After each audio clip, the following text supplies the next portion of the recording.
So I'll. In accordance with state law, There you go. I didn't know which to choose. my name is Tom Schwarzkopf. This is the MUD 46 meeting, and I'd like to call it to order.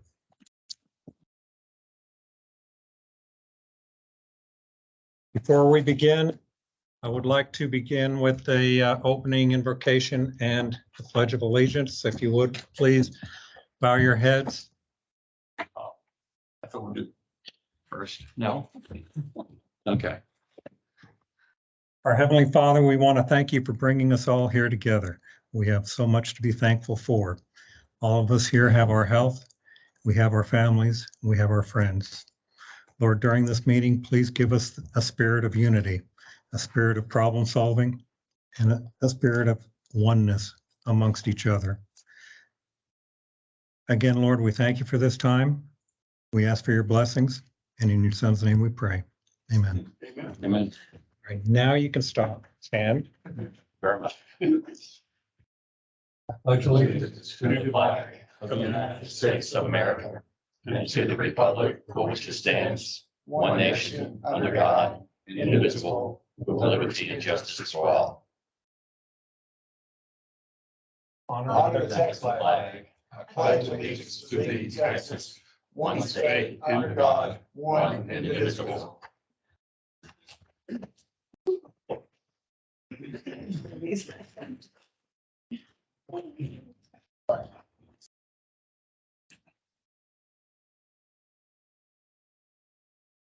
Okay, item number 3, receive comments from the public. Do we have anyone from the public that would like to speak? Okay, we're going to mark that as none. Item number 4, consider an act on request for adjustments to or relief from the specific charges imposed by the district. Do we have any? Nothing from me. All right, thank you very much. Let the record reflect none. Here's Alan. Okay. Did you have any comments you wanted to make? It's on the agenda. It's on the agenda Okay. for item number 13.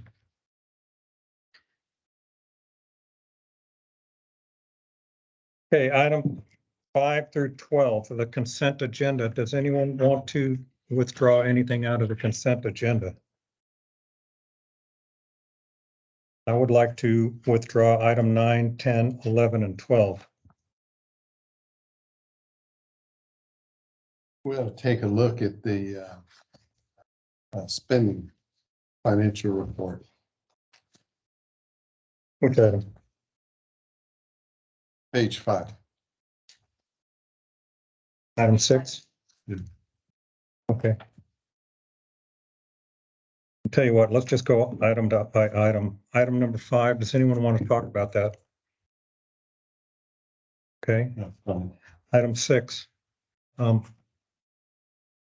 you have to approve the minutes? Well,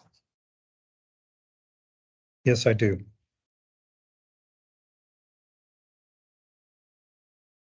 All right, I need a motion to approve the minutes.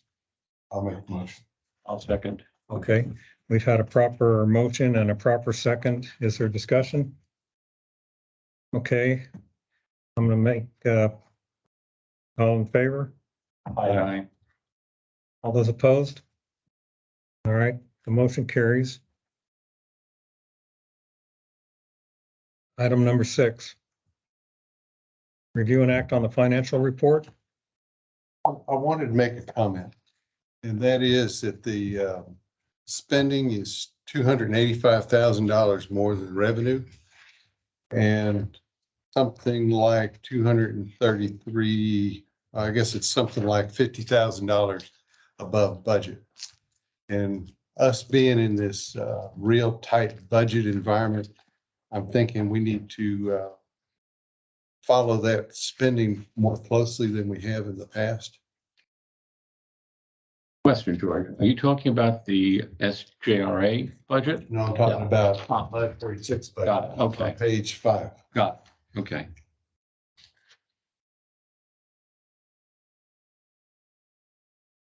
So if I understand Jim correctly, The major expense that we have as a one-time or 1 month item is the branch payment to the SJRA. Correct. And that goes away in the future, but there's still, we're still over budget by $50,000, and the Bear Branch is in the budget.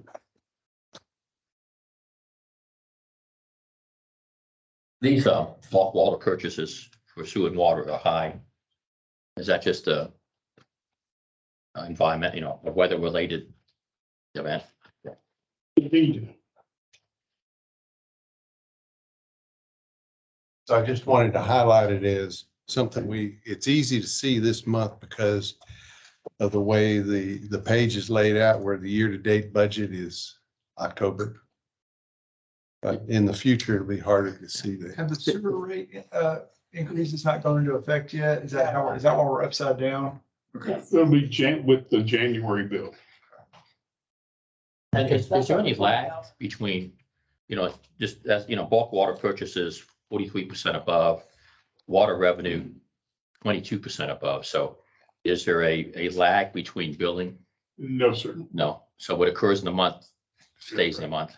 And I was, in response to what I thought your question was, those are abnormally high. We've had higher volume sales than what we projected and what we typically do in water and sewer. I can see that. I read my spreadsheet a little bit. That's all. Okay, so you just had a comment. Right. Okay, very good.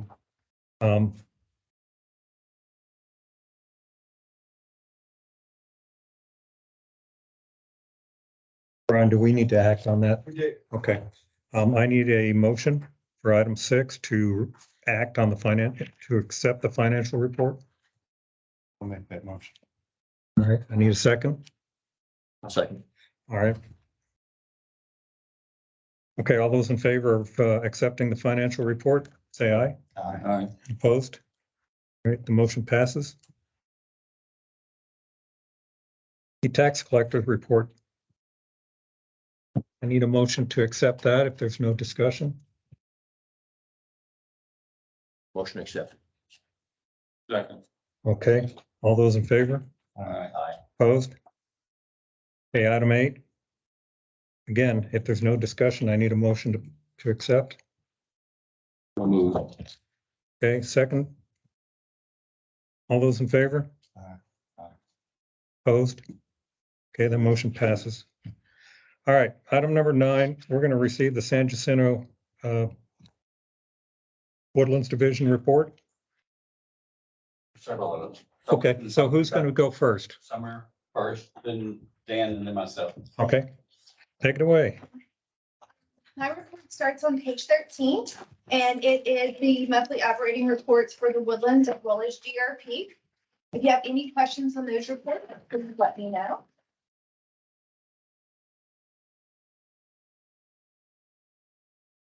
I've got lots of questions, but I'll wait till after the meeting for expeditious purposes. So if you guys don't have questions for me, we'll turn it over to Dan, and then Ed will cover the following topics. So I'll touch on the first bullet there, update on wastewater strategic plan. There's numerous pages, about half your packet today, included progress meeting summaries, stakeholder meeting summaries, slides from the stakeholder meeting. I wasn't going to go through anything specific in there unless you had questions you wanted to add, but did want to direct your attention to 2 handouts that you should have at your place. Where does your report start, Dan? So It's 39, I think. I want to say it's page 34 is the start of progress meeting minutes. And then there's a second progress meeting summary that starts on page 39. I believe what you're going to be summarizing, it starts on page 60. And then, correct, then there's a bunch of slides, and then page 60 is the summary from the November 2nd stakeholder meeting. So there's multiple summaries available in the.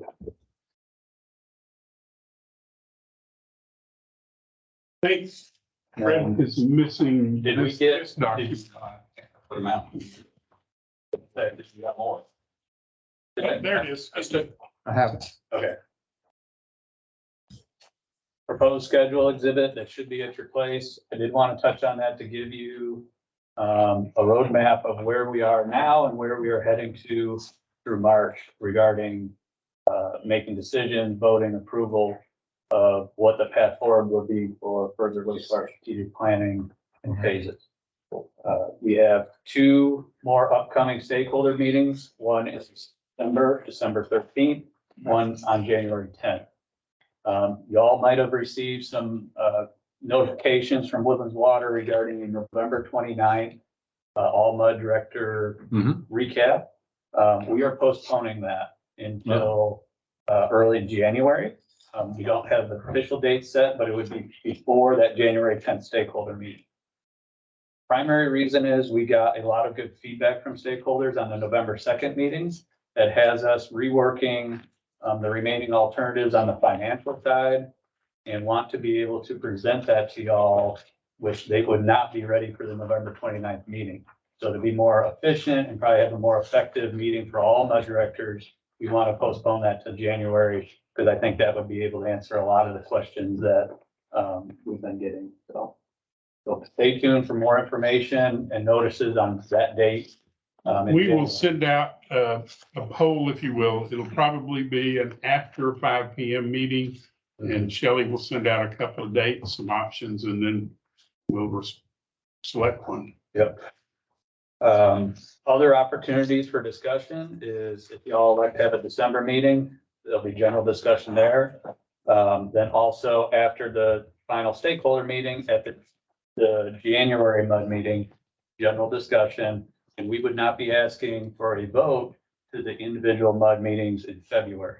And that's where y'all would be voting to essentially, to your trustee representative to take it to the trustee meeting in February, to where, because this started with approval of the trustees, we would be bringing it back to them in March for final approval, path forward for the study.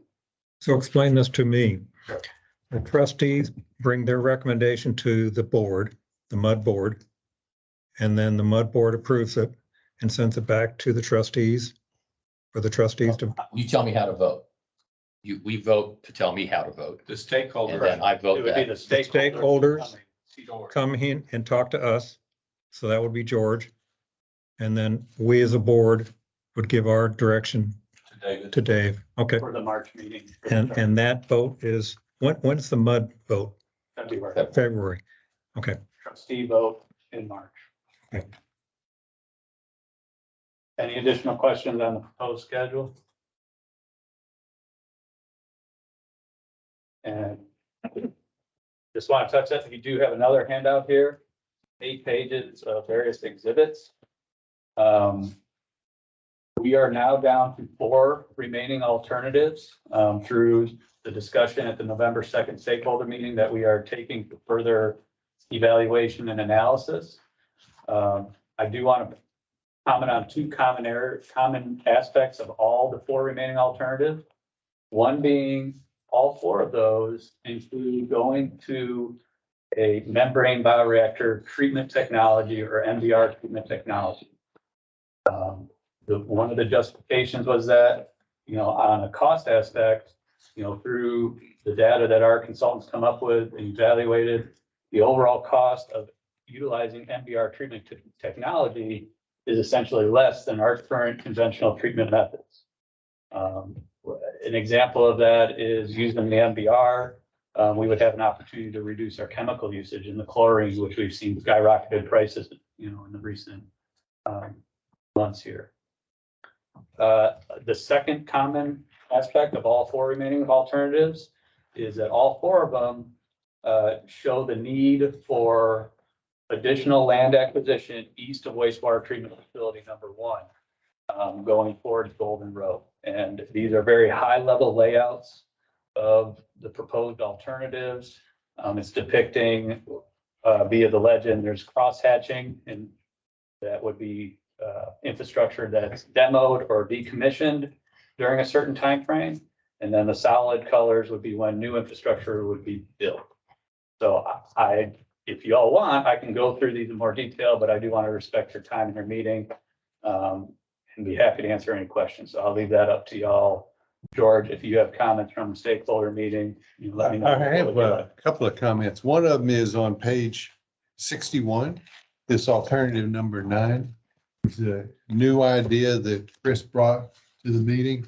And it'd help, I think, to explain alternative 9, because that's a real step forward, I think. All right, I probably would speak from your exhibit packet. I think that Okay. might be the easiest way to understand it. What page? Let's start on page 6 of that handout.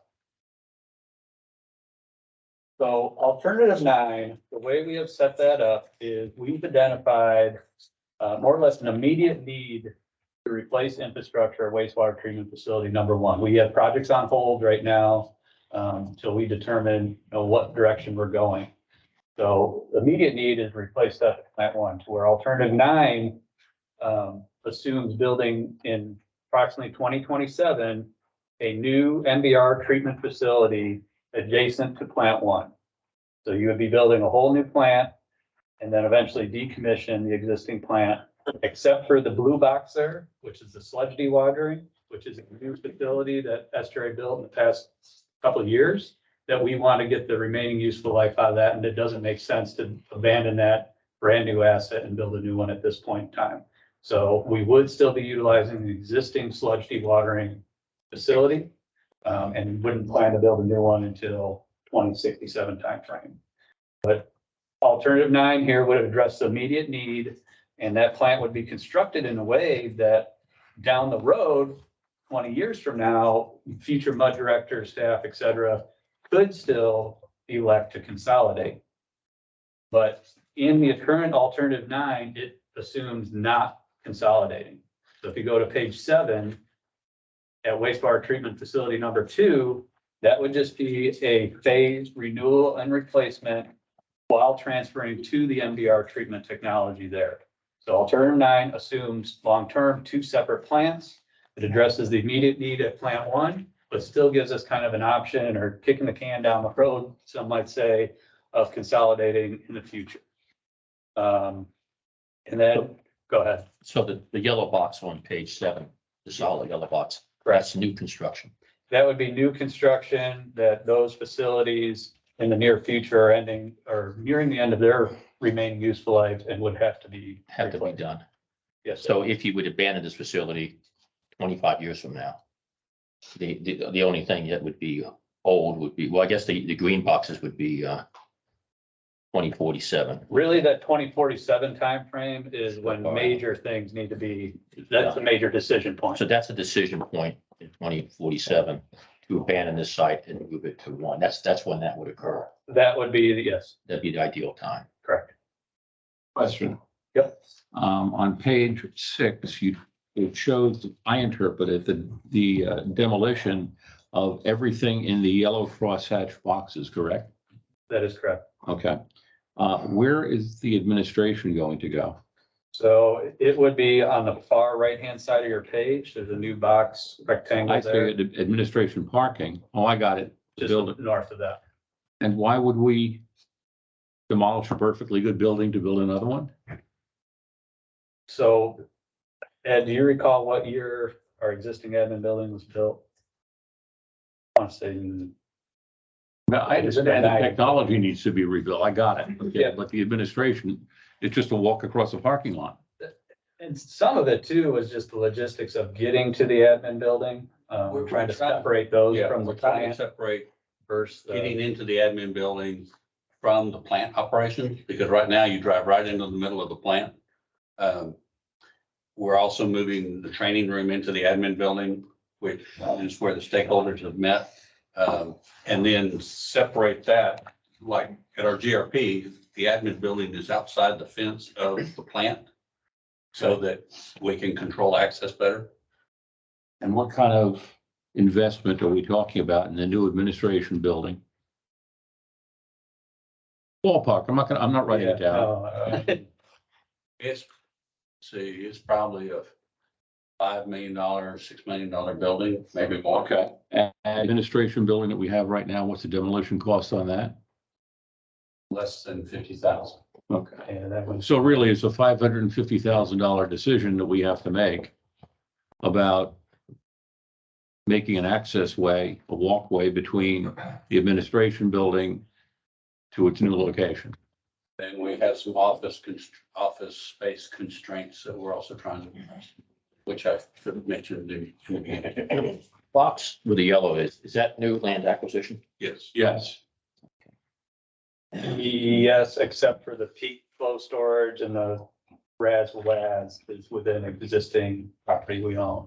But all the rest of it, would be Mainly residential or commercial? commercial. All commercial? Yes, sir. Any substantial buildings in there? They're mainly metal buildings. Metal build, okay. And, you know, we're looking to see if there's a way to repurpose them. Especially, yeah. And maybe repurpose them by dismantling them and putting them somewhere else. Elsewhere, right? And in this section here, the original plan, would that be immediately torn down?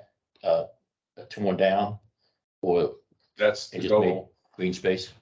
Green space and also maintenance facilities. Yeah, we talked, eventually, I think we're gonna outgrow our existing maintenance facilities, which are up right along sawdust.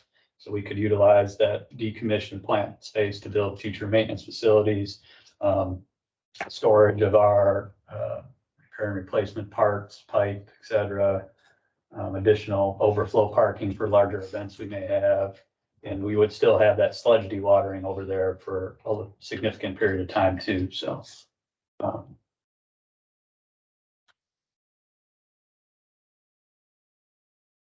And I guess just one thing I didn't touch on yet is the last page, page 8. You know, we're definitely looking at the treatment plant side of things, but there is also the conveyance side associated with all these alternatives.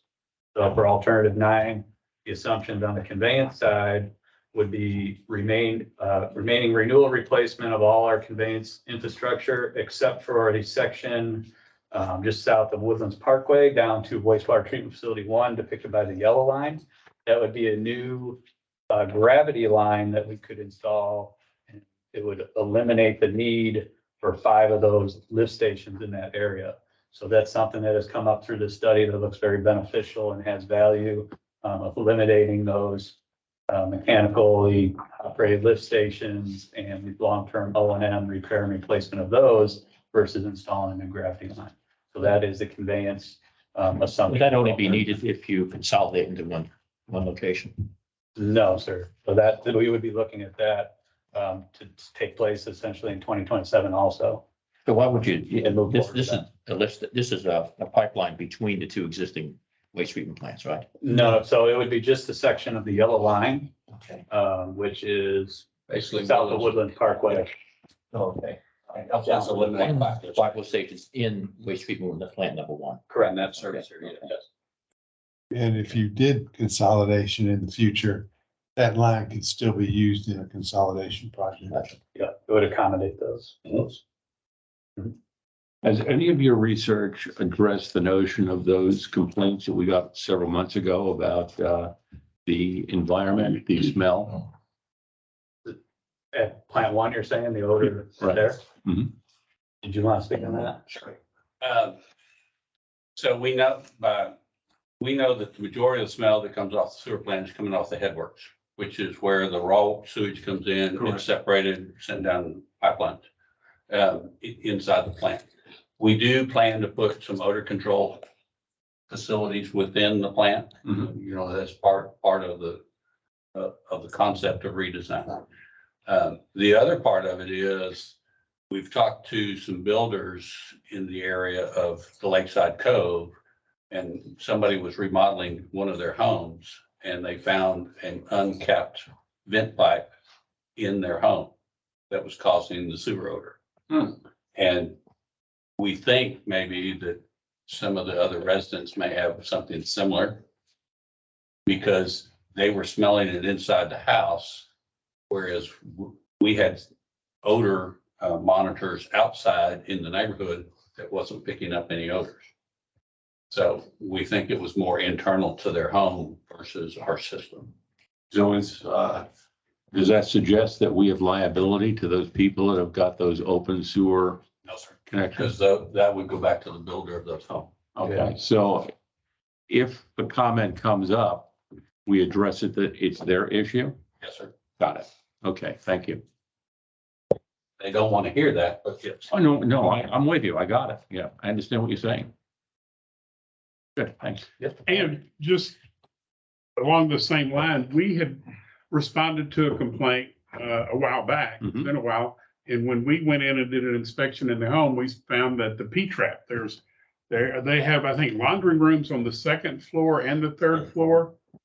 And I think if I remember, it's the second floor laundry room, they had a vent there and a drain, and that P-trap was dry. So it was allowing the odors to come into the home. And we okay. tried to educate and talk about that topic with that group on a number of occasions, but anyway, just another component of what could be the source of the odor. I just want to know if we get another complaint again, at least we have a solution. And we have an understanding of what caused it. And we have a finger that we can point saying the liability is not ours, it's yours and your builders. I'm okay with that. Good.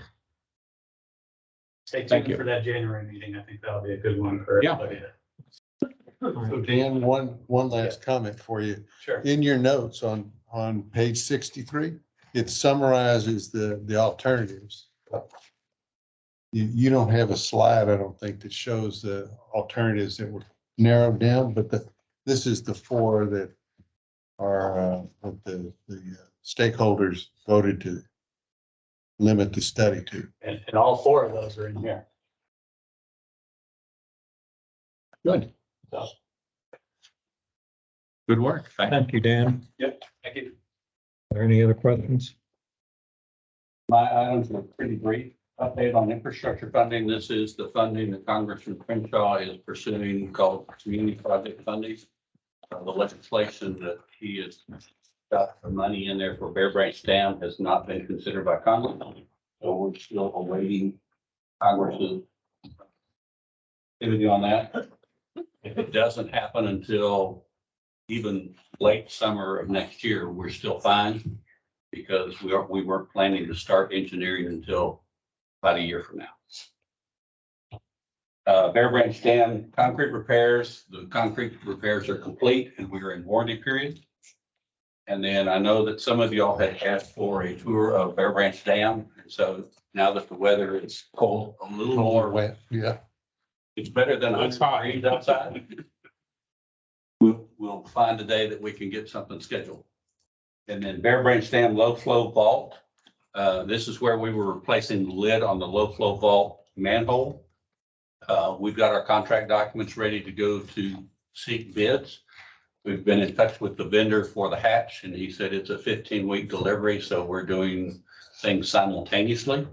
We're gonna go ahead and buy the hatch and have the contractor install it once the hatch is delivered. So that's our update on those. Did y'all drop the level in the Bear Branch Reservoir? Intentionally drop it? Not intentionally, no, sir. No rain. Yeah, that's what I was wondering, because it was, really Because low. even Lake Conroe was 2.5 feet down. I heard that the ponds, the 70-some ponds, in the woodlands are like half full. I think it's rained enough to raise them up. But All right, thank you very much, Ed. Yes, sir. All right.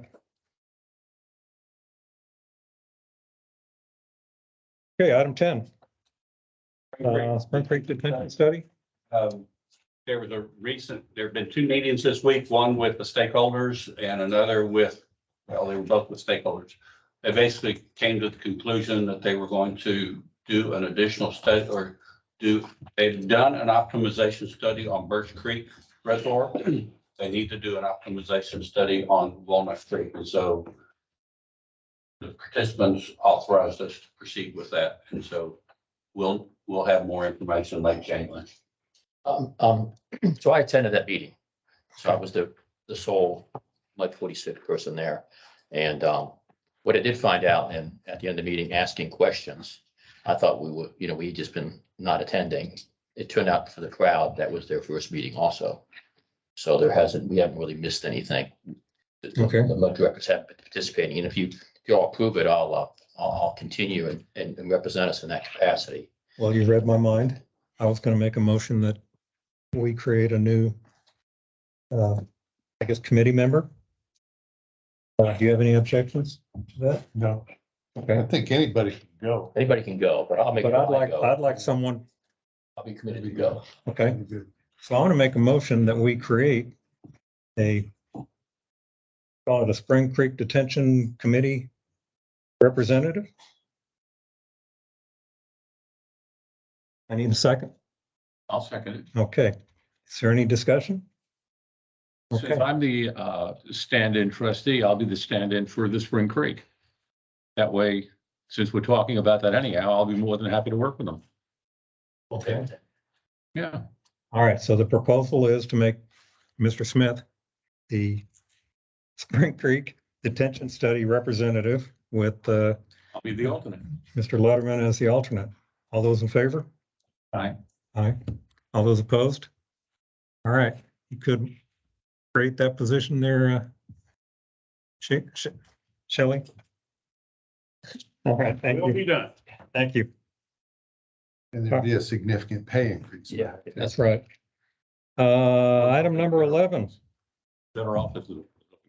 you see the general manager's report from Mr. Stinson. Before we leave the SJRA, is there any discussion on the budget numbers that were just passed out for this meeting? And some of them, Certainly, if you have questions. well, there's a huge increase, 400 grand worth of purchased and contracted services for October, which is not only over budget, but it continues the trend of being over budget, including the last month. And I think that we should have some understanding of what caused that, because there is a similar reduction, not a similar reduction, but a major reduction in maintenance repair costs, and also where is that? The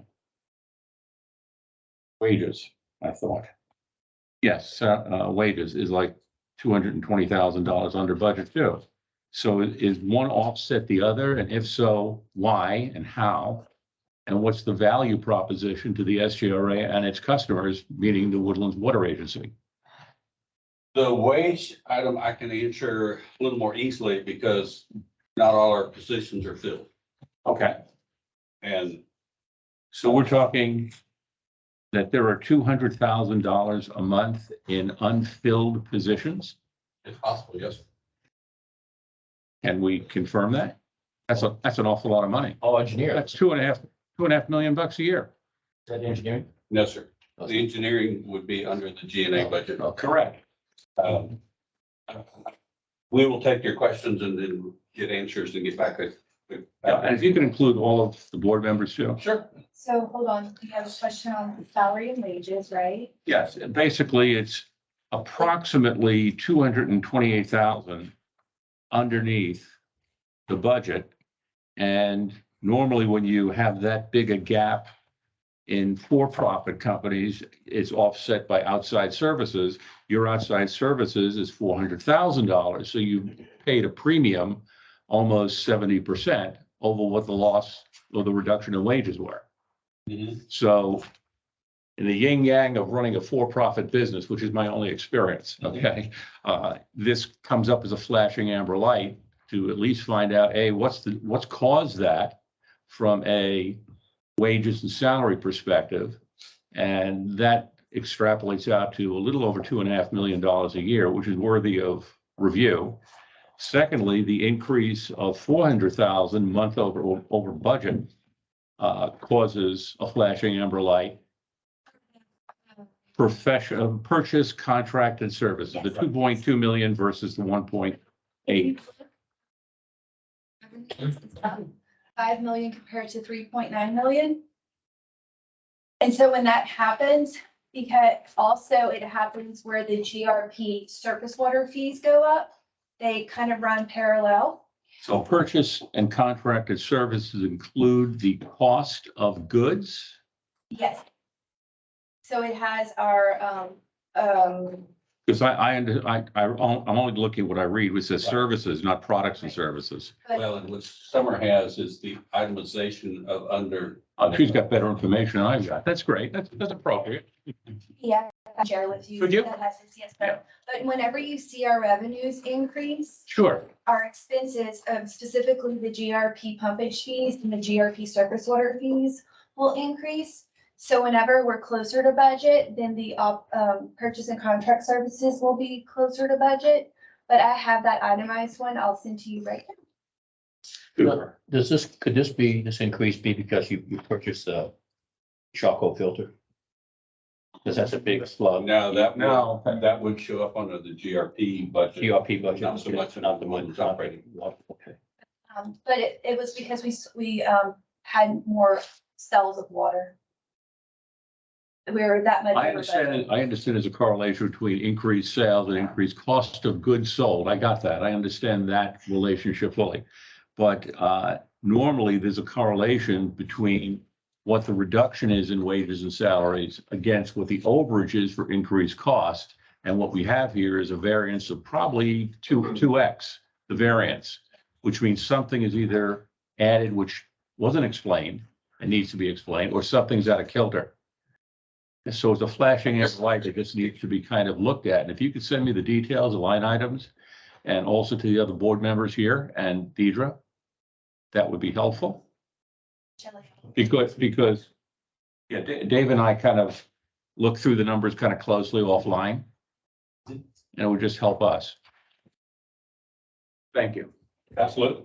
Good catch. Good question. Yeah, good catch though. Thank you. All right, any other questions for the SJRA? All right. Item 11, receive the general manager's report. I'm gonna hurry through a number of topics and then we can circle back around and answer any questions you may have, or you can interrupt me or stop me during the presentation. At the trustee meeting, Arthur Bredehoff presented a summary of his activities in the Region 8 Planning Group. You may recall a few months ago, the trustees appointed Arthur to serve as their representative on that regional planning group. I also reported that I had been requested to attend a RE/MAX the Woodlands Realtor meeting. They had questions regarding the news releases from U of H on subsidence and fault movement in the Woodlands. And I was there to help answer their questions and give some information to that group. I had been requested to attend a Grogan's Point Resident Association meeting in early December, I think the 8th. I've asked Ed to join me, and I'm sure we'll be receiving questions regarding drainage and subsidence in that report at that group as well. Also reported that we had staff attend the Sterling Ridge Village Association community function on the 22nd of October, and also staff attend the Cochran's Crossing Village Association community event on Sunday, the 23rd. The Sandy Center River Authority, I think Summer was there with a tent next to ours at one or both of those. And anyway, happy to participate in those events. I think the turnout was good and the feedback I get was very good as well. I happened to be at the one in the Sterling Ridge Village Association, so happy to participate in that. Thank you. Thank you for Yes, coming out. thank you very much. In your packet is a summary sheet, a couple of sheets maybe regarding the AMI project. We had one of the trustees just would like some summary information on that. So you'll see some yellow highlights on that document in your packet.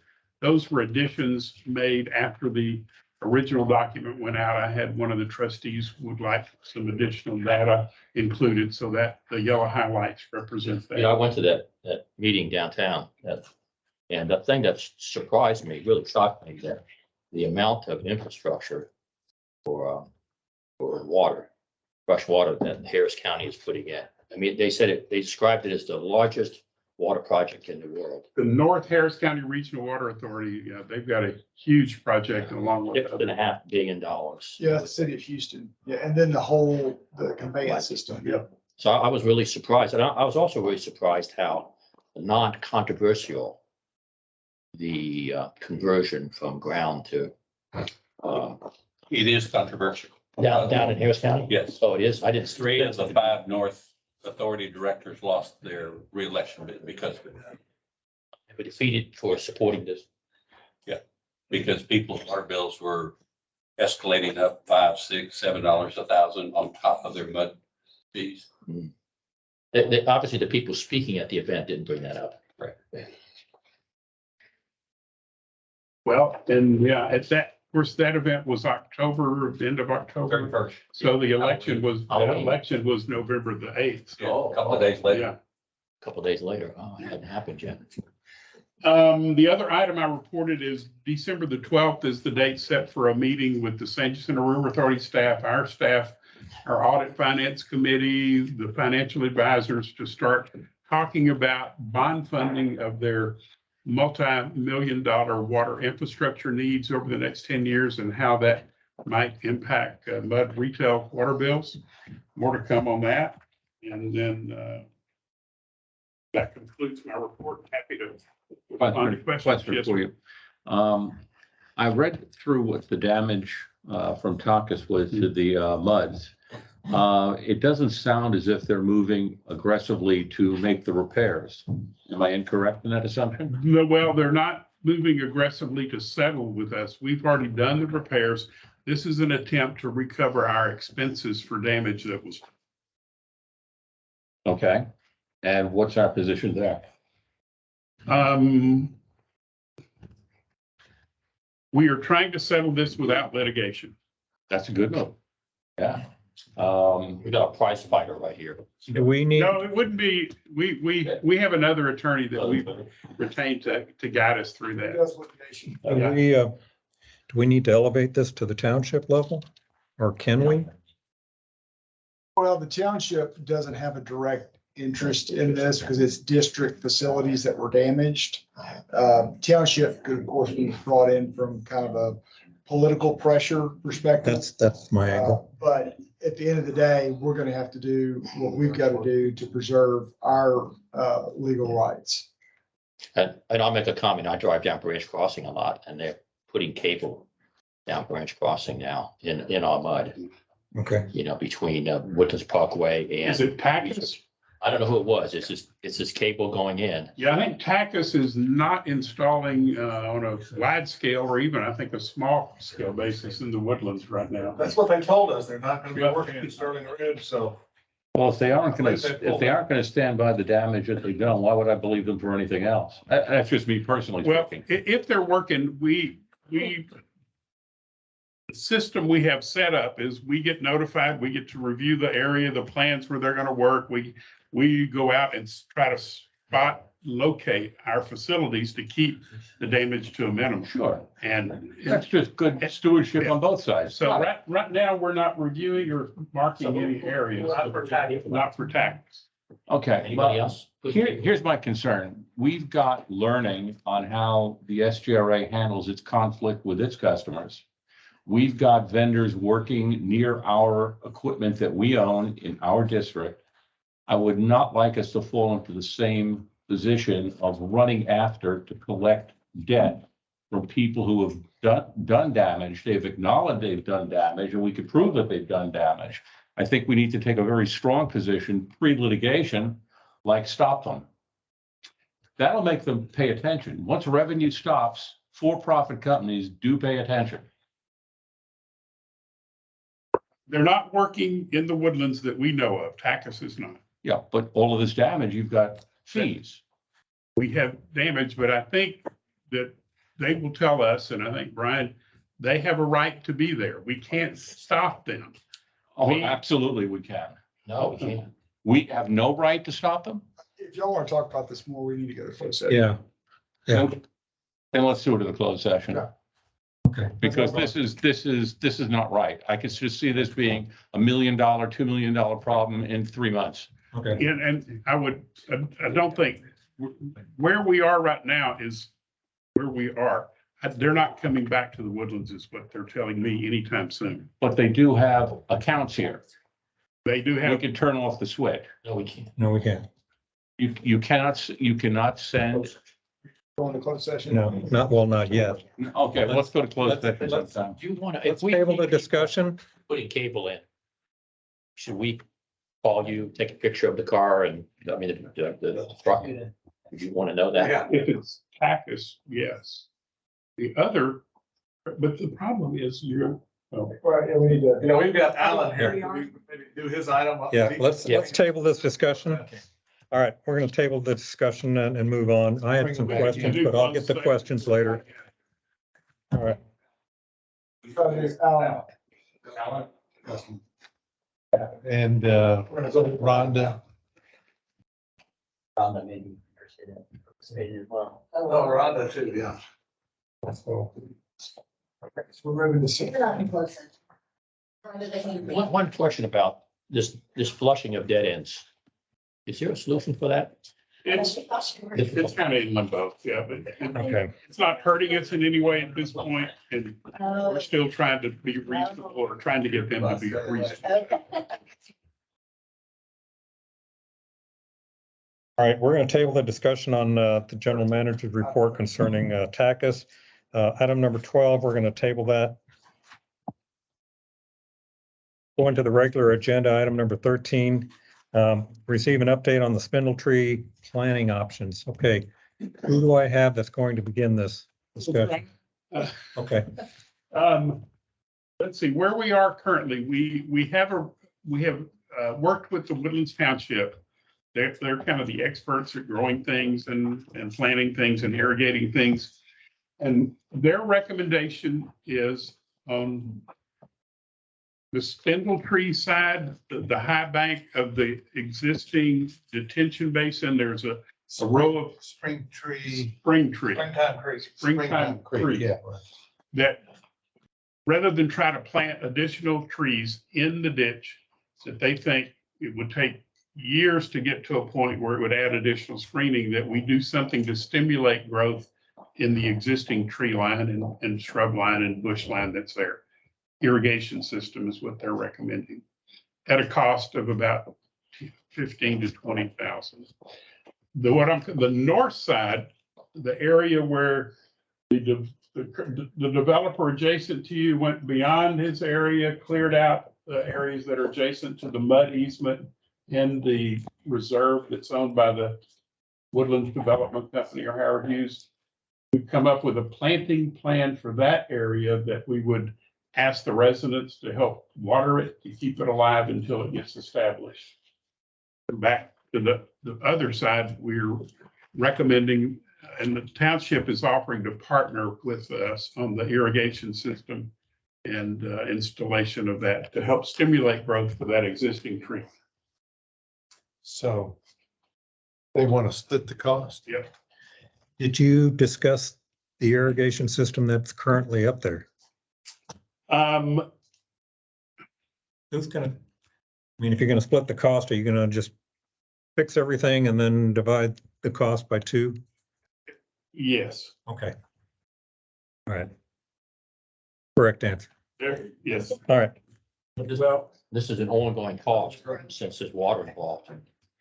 Well, there's a Have you, initial installation charge cost of $15,000 to put in the tubing and connections.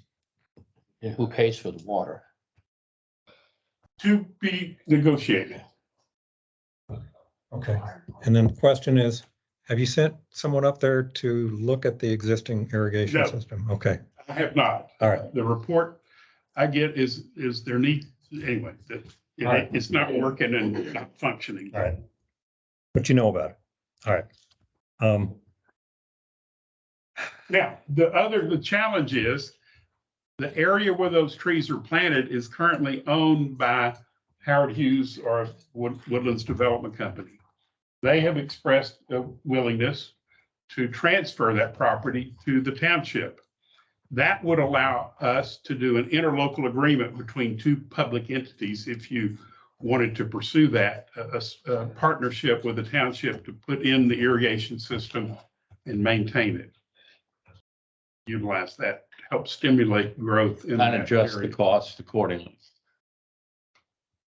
All right, that's the area just north of Black Oak.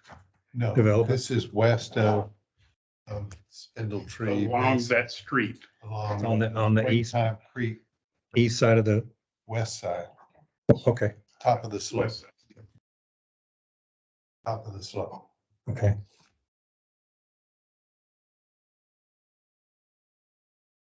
All right, Rhonda, were you willing to add anything to this? Been. Okay. Today, I did speak with Kelly Dietrich from Howard Hughes. He said that, we're in the process of, we have quite a few parcels that we're trying to convey over to this township, but that she would expedite this particular one for us. So does it sound like everyone's in agreement on the plan at this point? Where are the trees coming from? We, Black Oak side on the. so we're purchasing those trees. Pardon? Howard Hughes is going to purchase. They're gonna purchase them. them. Yeah. Okay. All right, do we want to come back and discuss this at the January meeting?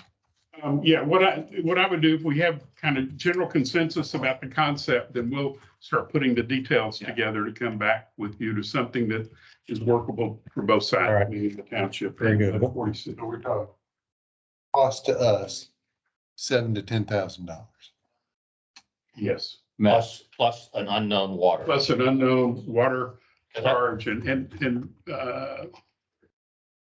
I mean, there's no pond to pull it from, no, it would be potable, a meter. needed water.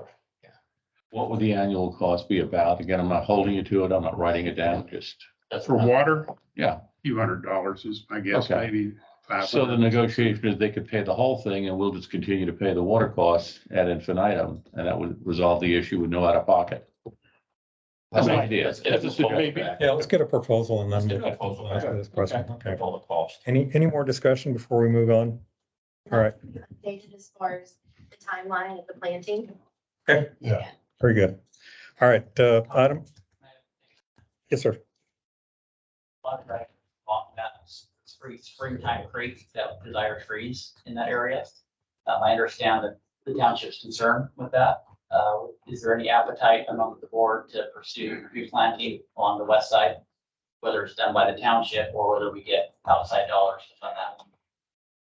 I think the appetite, just based on my observation, I think the appetite is strong. People are hungry to do that. But again, we need a plan and we need some kind of a cost estimate before we can move Are forward. you talking about planting more trees where the existing trees are in that same? No, it means coming down the hill. Down the hill. Yeah. There are quite a few that could be planted on the top, a lot of have died, and that also come down the hill as well. I think the township's talking about replacing trees on their land that have died. I think they're talking about doing that themselves. So we ought to focus on down the slope, what we want to do down the slope. Well, and again, the recommendation is down the slope, unless you put pretty big trees there, they're just not going to provide any screening for many, many, many years. That's And then you have. what's being then you have reported to have me. Irrigation also. down, oh yeah, That's 1,500 foot of more irrigation. irrigation. So we're planning irrigation now. Is it best to have kind of the end in mind, or we just do what the township wants and then phase two is next fall? I'm thinking much faster than that, but then again, we haven't had any planning meetings. I want to take it one step at a time. The first step being getting that irrigation system functioning, because nothing's going to grow there until you get that irrigation system functioning. So, but I think we're going to come back in January and come up with a more detailed plan with some estimates. So I hate to kick the can down the road even further, but at least we're moving forward. So, Oh, should we get, Alan, you had some ideas on where you want to plant trees? You know, as far as down, I don't know exactly what you have in mind, down the bottom of the slope? Or if you could sketch out some kind of idea of what you are recommending. Tom, you'd mentioned that there are corporations here in the Woodlands who want to contribute to that effort. Oh. Yeah. So, So I think your comment is it needs to be a plan, and maybe Alan could start it with, here's where you'd want to put a row of trees. do you want to do that? Okay, all right. So Alan, on the east side, with the developer, kind of butchered the forest. And the Hughes Corporation has offered to replant trees. But they are looking at you to provide water in terms of residents going out there with cans and watering those trees. I mean, that's a big commitment. Yeah, I have a. Well, this is the north side, not the east side. No, I'm talking about toward the end, the northeast side of the property. Behind French Oaks and Archwood, What's that? behind French Oaks and Archwood. Right. But not the east side of the detention basin. Right. We don't have authorization to plant there. Yeah. But I can work with Rhonda on the watering. I put in several hundred feet of drip line already. So that was just a matter of use that. Where are you getting the water from? My faucet. Your faucet? I Okay. don't mind, if it's costing me $1,000 a year, that's $2,000 a year of water, that's no problem. I want to do that. Just my drip line, I can only get about 500 feet max on the drip line, so I'll probably have to tap in somewhere else. Are you going across that open space? It'll watch his mowers. They went right over the top of it, so no, I pulled the hose back. Oh, it's a hose. Yeah, so I just. Oh, so you have attached the drip hose. line and you connect the hose when you want to water. Okay. Yeah. All right, let's move on. Item 14, the attorney's report. No general items. All right, very good. Item 15, authorize the attorney to file eminent domain report with the Texas Comptroller. This is the annual administrative task that we take care of on behalf of all of our district clients. The legislature's tasked the comptroller with keeping track of all districts that have the power of eminent domain and whether or not they've used that power over the last year. MUD 46 obviously has not condemned any property over the last year, so we'll file that report with the comptroller to reflect that you do have the power of condemnation that have not exercised over the last year. Very good. Is this something I need to sign? No, we file electronically. All right. Need a motion to handle that filing. Okay. I'm going to make a motion that we authorize Brian to file that authorization. Second. Okay. Is there any discussion? All right. All those in favor? Aye. All those opposed? Okay, the motion passes. Item number 16, receive information on merchant service fees and consider the option of passing on a portion of the fee to the customers. Could you explain that, Brian? Jim has been talking to boards about that. This is the merchant fee item. Yes. It's a carryover from the trustee meeting. Mr. Paul Martin, part of the Audit and Finance Committee, brought it to the trustees' attention that collectively the MUDs pay merchant service fees, credit card processing fees, and a host of other electronic payment platforms of about $500,000.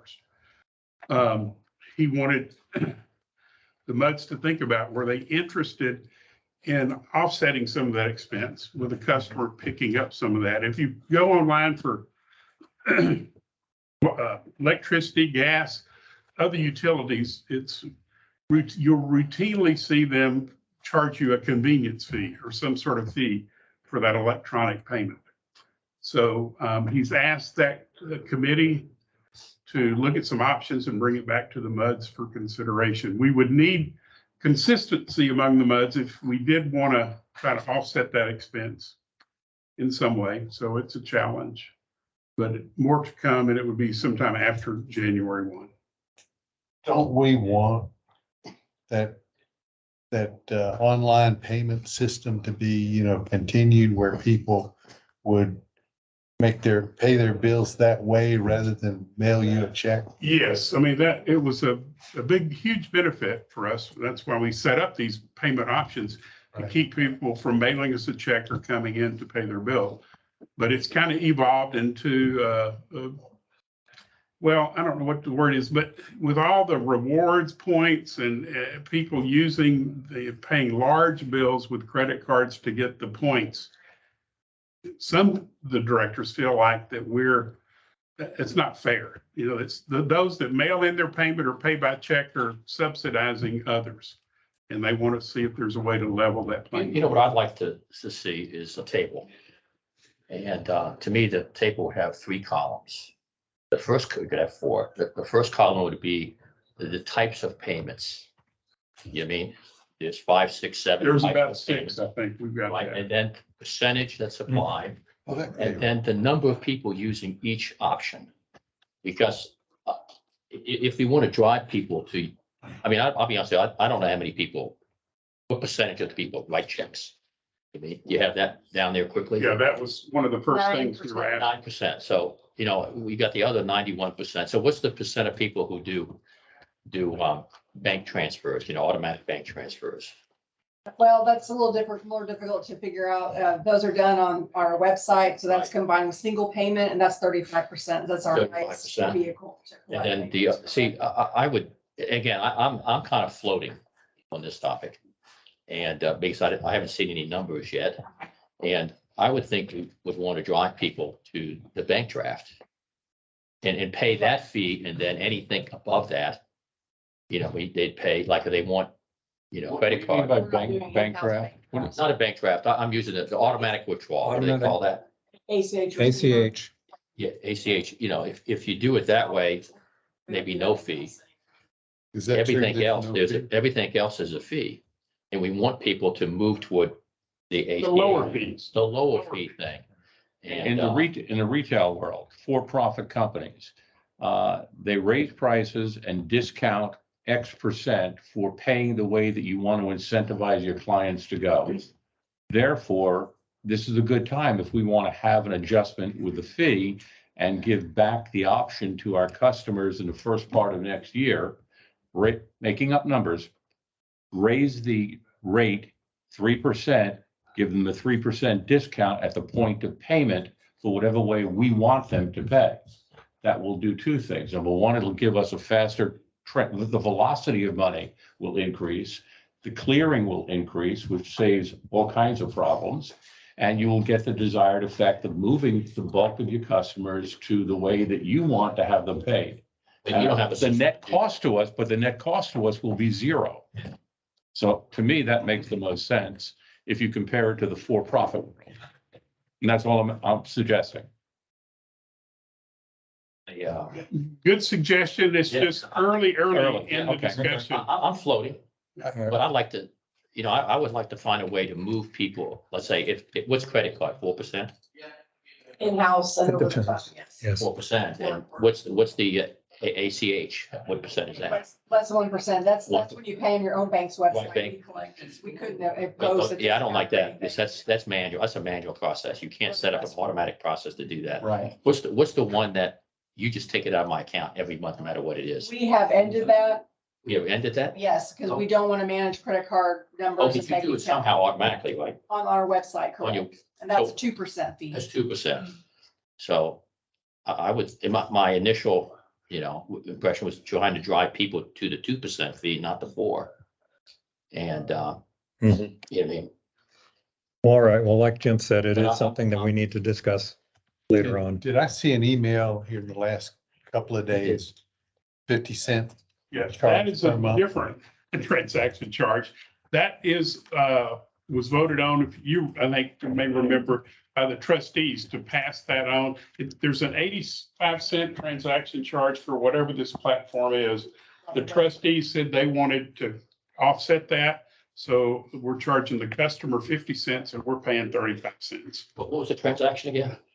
It's a per transaction fee that our billing software who manages our website payment part of it, they charge that. And Woodlands Water's been absorbing that fee for a long time now. So This is a transaction for paying your bill, paying on the website. Different from paying the bill. different from ACH. Sure. Different And from different from ACH. WaterSmart, different from calling the phone line and all that, just web payments. Seems like there's an opportunity to simplify. Yeah. Yeah. Make your job easier. We had a meeting with that firm last week. But more to come. Early. All right, item 17, discuss policy RNS 14, special handling of adjustment of customer accounts. Makes your job easier? I don't know about that Oh, okay. agenda. Tell me about that one. How did Brian, this is new. It's on the back of your package. Basically what this does is it's a continuation of the policy that we already have. When a customer has a billing error, it allows Jim Stinson to adjust it on his own unless the error is more than, did any of y'all ask that agenda be on there? no, but it's on here. Well, Somebody has. You asked what time, did you? No. I certainly didn't. then, yeah, there's nothing to be done on that. It's in Okay. place I know one of the other, I think Mud 47 had talked about it and maybe it got put on your agenda by mistake. All right. I'm crossing it out. Yeah. The only question I had on it was the last item on page 81, extreme weather emergency, only addresses cold weather. And I'm thinking we face hurricane as, This was a requirement this was required to be implemented for Senate Bill 3, which actually only addressed cold weather. I see. So we just tracked the statute for that. Okay. All right. There's gonna be more to come on that. There's some additional requirements that we'll be bringing to law in the next, probably in January. Okay, item 18, discussion regarding designation of new meeting date and time. And I'm going to make a motion that we table that discussion because Director, Deidre did tell me she would like to be present during this discussion. all right, we'll table that. We do not need a second for that. We'll just go ahead and table it. Item number 19, recess to closed session. That was a yes today. Yeah. How about Fred's topic? Well, that's we're gonna our- have to kick that down the road because there's not enough time right now. I would like to suggest it was on the draft agenda, item number 16, which meant we would have already gotten to it, and now it's number 21. I'd like to make it in the top 5 for the next meeting in December. Okay, so you want to table Table it until All next, right, because we don't all have right. enough time to discuss it in it? detail. Right, so are we going to recess? We're gonna talk more about tax restrict. Do we need to talk about tax? You want to talk offline with Jim? It's. Well, you said we're not going to do it in public, so let, Right, that's what I'm saying. Either we talk as a Here's group what your or debt is. Fred talks Mud offline. 46. Okay, let's do that offline for time consideration. Why don't we just finish it and do it as closed session? why don't we do it? I'm available for the next couple of weeks until Thanksgiving, so Well, if there's more board members that want to talk, then we just go ahead and go now. Let's do it.